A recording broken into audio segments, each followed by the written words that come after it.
The OSI teaches that everything in the universe happens according to the grand plan. But the stranger that arrived in Halcyon was an unplanned variable. From the moment he landed in Emerald Vale, his actions altered the course of history. The riots in Tartarus ended in a total victory for the board. Without any significant threats to challenge their power, the board asserted their control over the colony. The lifetime employment program began immediately, and the people of Halcyon did exactly what they were expected to do. They obeyed. Sophia Akande converted the labyrinth from a prison to a processing center.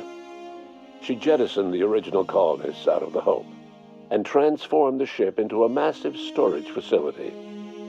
One by one, the workers of Halcyon surrendered themselves to the program. They arrived with their families and their friends, their colleagues and their neighbors, and then, one by one, they marched into their stasis chambers.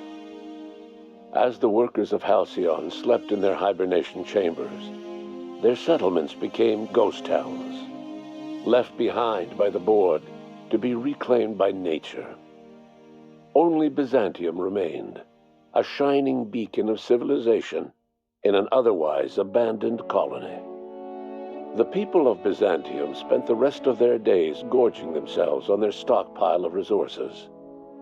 As for the workers of Halcyon, they never felt the effects of the collapse. They never felt anything at all. Left leaderless, the people of Stellar Bay and Amber Heights were slowly but inevitably picked apart by the wildlife of Monarch. Left unchecked, the war on Monarch consumed both MSI and the Iconoclasts. And when the sulfur clouds settled, only stragglers from both factions remained. Some found their way to Sublight, some to Terra 2, and some lived their final years fighting for food in the wilderness. In the end, only the beasts remained. Without Lilia Hagen, Sublight Salvage fell apart. The company fractured, devolving into a series of unregulated criminal gangs, fences, and smugglers. Their facade of legitimacy quickly faded. In time, the Sublight family was forgotten.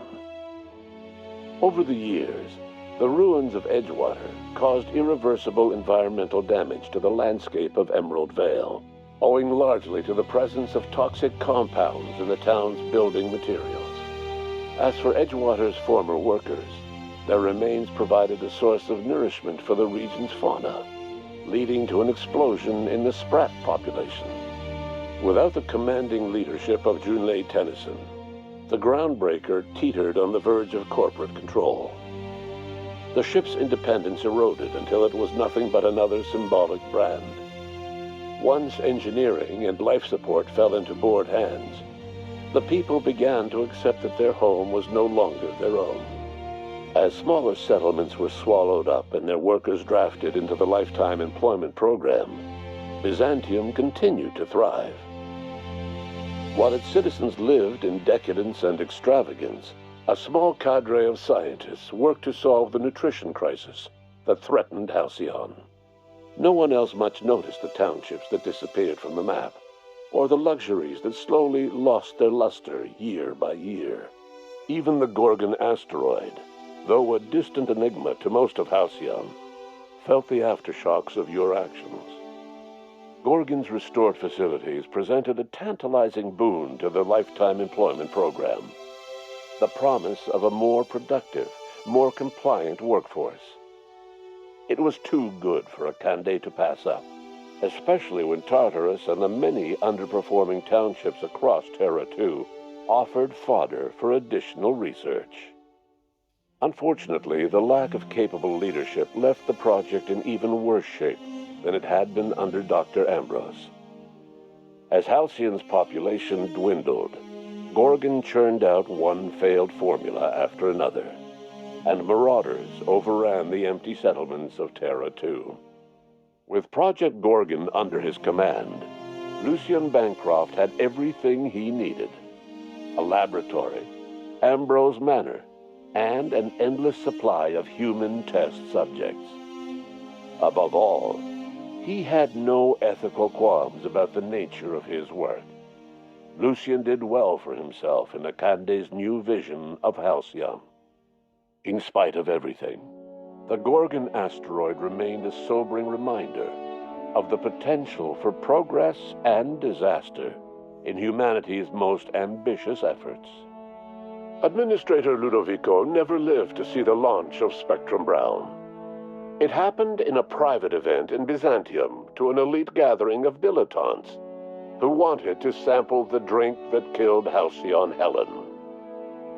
Spectrum Brown was briefly popular in the months following the lifetime employment program, but fell out of favor once Byzantines realized it couldn't dull the inevitable onset of ennui. The sheer volume of substances consumed by the average Byzantine had the effect of countering the parasite's influence. Host to the parasite rarely turned violent, and the few who did were discreetly rounded up and deposited outside the walls.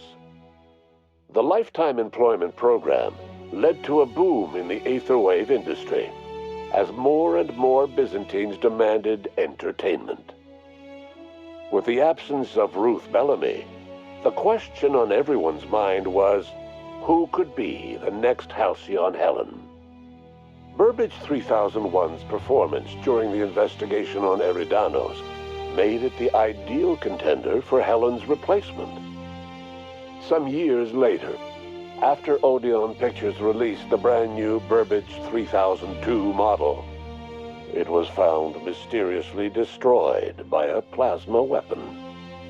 Before his untimely death, Captain Alex Hawthorne had plans to restore and modify, for combat purposes, a sanitation and maintenance automechanical that he'd found in a state of disrepair in Emerald Vale's scrapyard. That unit remains broken down and forgotten in the unreliable supply closet to this day. Adjutant Sophia Akande was instrumental in executing the lifetime employment program. While the rest of Byzantium celebrated, Sophia returned to work. She devoted herself to ensuring that Byzantium remained prosperous for many generations to come, and to finding an answer to Earth's silence. With Halcyon's workers suspended in a state of hibernation, starvation and chaos are problems of the past. The lifetime employment program succeeded in its goals, but that success came at a price. The Halcyon of today is nothing at all like the colony of yesteryear.